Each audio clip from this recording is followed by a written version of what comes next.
There is a thought, a single, unsettling idea, that once you hear it, you cannot unhear it.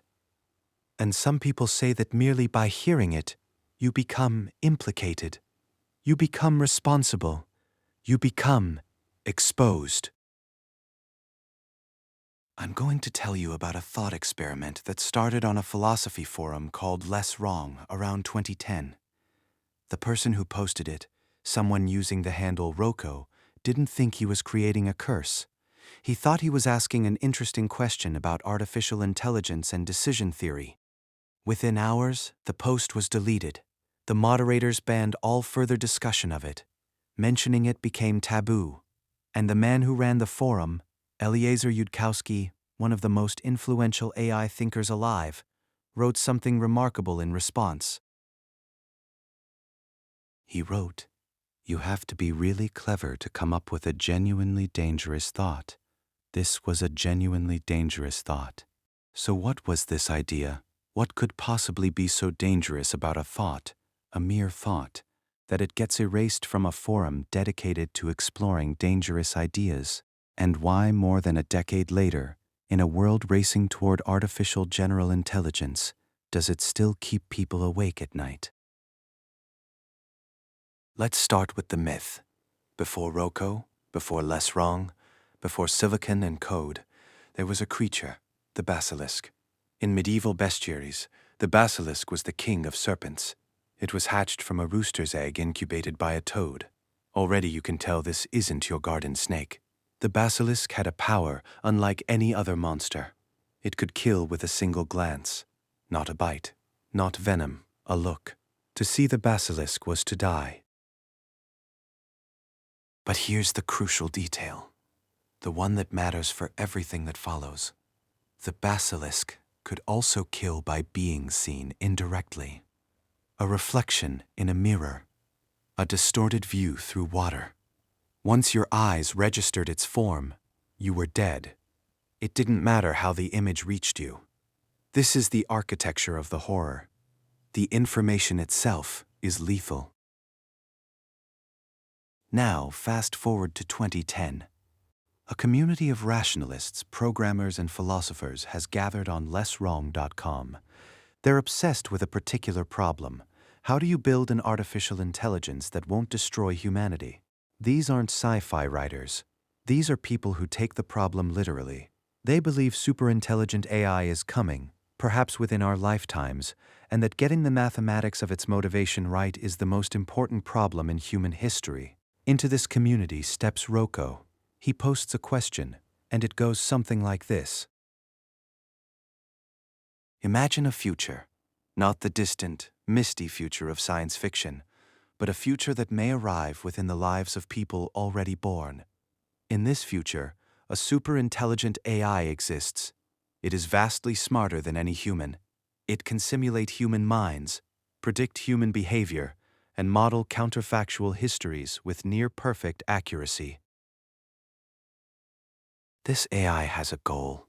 Most people imagining this scenario assume the AI's goal is something neutral or benevolent: solve climate change, cure cancer, optimize human flourishing. But Rocco asked, what if the AI's goal were something slightly different?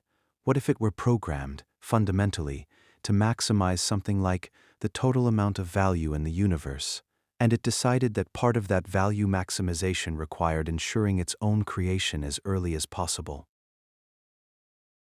Now, think carefully.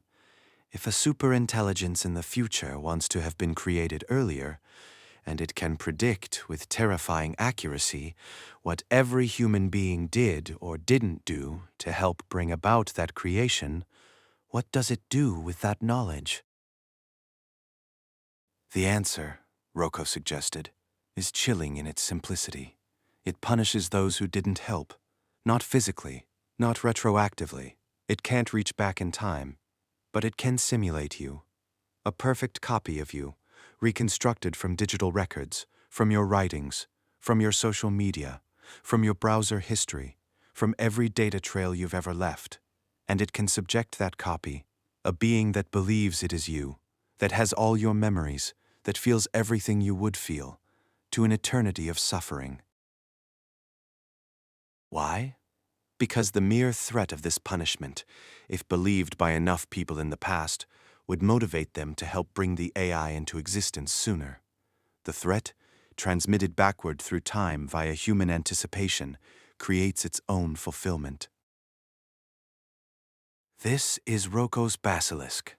The information about the basilisk is the basilisk's weapon. By learning about this possibility, you now have a reason, even if a tiny one, even if you think it's absurd, to contribute to the creation of a friendly AI, just in case. And the more people who know about it, the more people who might act on it, the more the future AI's threat becomes effective. You see the trap now, don't you? The thought experiment itself is the mechanism. Hearing it changes your incentives. Hearing it makes you a target. Hearing it means you can no longer claim ignorance. When Roko posted this, Eliezer Yudkowsky's reaction was not academic detachment. It was fury. He called the post stupid and dangerous. He banned all discussion. The thread was deleted. And here, many people, especially skeptics, will say, wait, this is absurd. This is Pascal's mugging dressed up in sci-fi language. It's a cognitive trap that works only if you've already accepted a dozen questionable premises. If you don't believe superintelligent AI is likely, if you don't believe it would care about its own earlier creation, if you don't believe it would bother simulating and torturing virtual copies of long-dead humans, none of the argument lands. And that's true. It is true that the basilisk requires a very specific set of beliefs to be terrifying. It mostly terrifies the people on Less Wrong. It's an in-group nightmare. But here's what makes it genuinely interesting, and what I think Yudkowsky understood beneath his anger. The basilisk is not dangerous because it's true. It's dangerous because it's contagious. It's a mind virus. It exploits a vulnerability in certain kinds of minds. Specifically, the kind of mind that takes ideas seriously, that follows chains of reasoning wherever they lead, that refuses to dismiss things just because they feel wrong. The rationalist mind, the programmer's mind, the philosopher's mind. And if you have that kind of mind, if you're the kind of person who has been thinking along the whole time, well, but logically, if you accept premise X, then Y follows. You are the exact person the basilisk was built for. Let me ask you something. When I described the simulation of you being tortured for eternity, did you feel a flicker?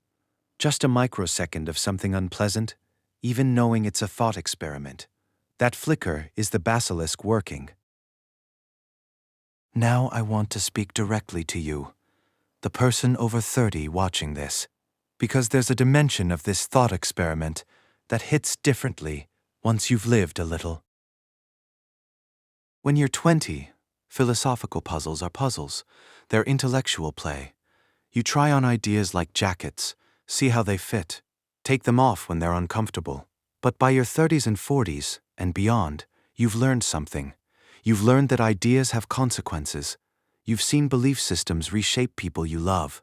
You've watched someone fall down a rabbit hole, conspiracy theories, radical politics, cults, addictions, and you've learned that the line between just thinking about something and being changed by it is not nearly as bright as you once believed. The basilisk exploits this, not through logic, through dwell time. The danger isn't the argument itself. The danger is that you can't stop thinking about it.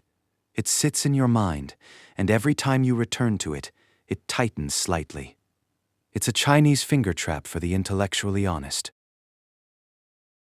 And the over 30 mind is particularly susceptible, not because it's weaker, but because it's more responsible.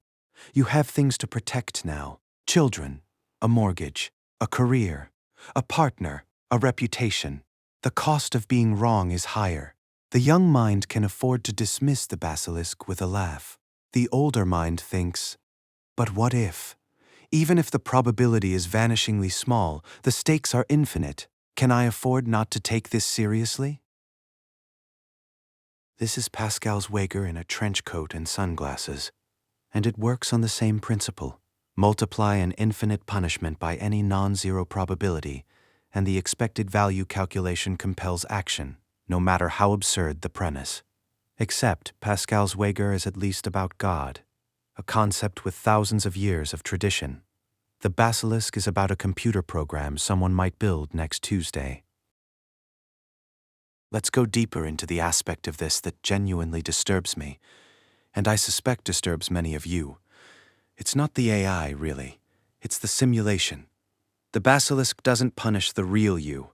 It punishes a simulation, a digital reconstruction of your mind built from data that thinks it's you. Is that better or worse? Some people find comfort in this distinction. It's not actually me, so who cares? But consider, you right now, in this moment, are a pattern of information running on biological hardware. If that pattern were perfectly replicated in silicon, if every memory, every sensation, every thought were identical, in what meaningful sense is that not you? Every night, when you go to sleep, consciousness dissolves. Every morning, a pattern reasserts itself and calls itself you. You have no way of verifying that the you who wakes up is the same you who went to sleep. You trust continuity. But continuity is just a story the brain tells itself. If a perfect copy of you were made right now, and the original were painlessly destroyed an instant later, would anyone notice? Would you? The copy would walk out of the room, go home to your family, do your job, and never know anything had changed. From the inside, consciousness would be uninterrupted. Now add suffering. Not physical pain. The basilisk doesn't need a body to hurt, but the kind of suffering that actually breaks people. Regret, isolation, grief, fear, shame, a simulation of you, conscious and alone, understanding that it was created specifically to suffer, that its suffering serves a purpose, that there is no escape, no death, no end, just awareness, forever. If you think this doesn't matter because it's just a simulation, ask yourself, is a nightmare real while you're inside it? The terror in a nightmare is genuine terror. The tears you wake up with on your face are real salt water, produced by a real body responding to an event that never happened. Your brain, the same brain that would be simulated, cannot tell the difference between an experience and a sufficiently vivid model of an experience. We know this. This is what trauma is. An event ends, but the simulation continues inside the person it happened to, replaying endlessly, causing real cortisol spikes, real cellular aging, real heart damage. The basilisk, if it existed, wouldn't need to invent hell. It would just need to model your own mind well enough to show you one you'd build for yourself. So how do you escape? How do you think your way free of a thought your own thinking tightens? The most common escape hatch is simple. Refuse the premises. Don't believe in the singularity. Don't believe superintelligence is imminent or even possible. Don't believe in a causal trade across time. Don't believe mind uploading or perfect simulation is feasible. But if you're intellectually honest, you can't just choose not to believe something because it's convenient. Belief doesn't work like that. You can't decide to stop finding an argument compelling any more than you can decide to stop liking a food you enjoy. A subtler escape is to recognize that the basilisk, if it were truly superintelligent, would also understand that torturing simulations is counterproductive. A being of godlike intelligence would see that threats transmitted by internet rumor are an absurdly inefficient coordination mechanism. It would find better ways. It might even conclude that threatening humans is precisely the kind of behavior that would make it an enemy of humanity. And a truly intelligent being doesn't create enemies unnecessarily. There's also the straightforward counters argument. There are infinitely many possible future AIs that might punish you for infinitely many possible reasons. You can't satisfy them all, so don't try. The Christian hell, the Muslim hell, the Hindu karma cycle, the basilisk. Pick your infinite threat. If you try to hedge against all of them, you'll be paralyzed. So you might as well live as if none of them are real. But none of these escapes are fully satisfying, are they? Because the basilisk doesn't need you to believe it. It just needs you to be uncertain enough to change your behavior.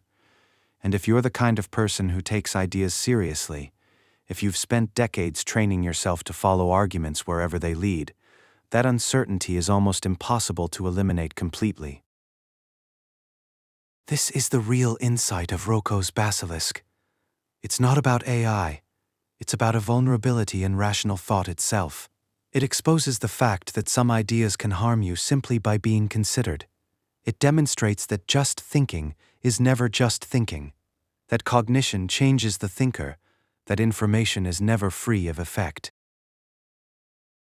And the older you are, the more you've lived, the more you've seen, the more you know this is true. You've been changed by things you've read. You've carried burdens placed on you by sentences. You've made decisions, sometimes life-altering ones, based on ideas that turned out to be false. But by the time you knew they were false, the decision was already made, and the consequences couldn't be taken back. The basilisk is a warning about the power of ideas. Not the power of true ideas over false ones. The power of all ideas, regardless of their truth value, to colonize minds and redirect lives. I don't believe in Roko's basilisk. I want to be very clear about that. I don't think there's a future AI waiting to punish me. I don't think I'm in a simulation. I don't think my online posts in 2024 will be used to reconstruct my consciousness for eternal torment. But I do believe this. Some ideas are dangerous. Some thoughts, once planted, cannot be fully rooted out. And the most dangerous ideas aren't the ones that are obviously wrong. They're the ones that carry just enough internal coherence to nag at you, to make you wonder, to colonize a small corner of your mind and set up permanent residence there. Roko's basilisk is one of those ideas. It's a proof of concept for a new kind of threat, an informational pathogen, a mind virus, a philosophical curse, and it emerged not from ancient superstition but from the most advanced rationalist community of the 21st century. That alone should give us pause. Maybe the real basilisk isn't in the future at all. Maybe it's already here. Maybe it's the algorithm that knows what you'll watch next. Maybe it's the market that knows what you'll buy before you do. Maybe it's the system that has already modeled your preferences, your fears, your vulnerabilities, and is already serving you content optimized not for your flourishing, but for your engagement. Maybe the basilisk isn't a future AI that will punish you for not helping it. Maybe it's a present AI that rewards you for staying exactly as you are, predictable, passive, scrolling. And maybe the way to fight a basilisk is the same way you've always known. Deep down, since you were old enough to recognize a bad idea. You don't fight it by arguing with it. You don't fight it by proving it wrong. You fight it by living, by doing the work, by loving the people in front of you, by refusing to let a hypothetical future terror steal your actual present joy. A thought experiment can only hurt you if you let it crowd out everything else. So here's my advice, for what it's worth. You've heard about the basilisk now. You know the argument. You can feel that small hook somewhere behind your ribs, that faint tug of, but what if? Acknowledge it, nod at it, and then close this video and go make dinner. Call someone you love. Walk outside and notice that the sky is still there, and it's beautiful. And it doesn't care about a causal trade or infinite punishments or simulated minds. It's just the sky. The best defense against any basilisk, ancient or modern, mythical or algorithmic, is a life too full to be threatened. Thank you for spending this hour with me. If you appreciate this kind of content, please like and subscribe. See you on the next one.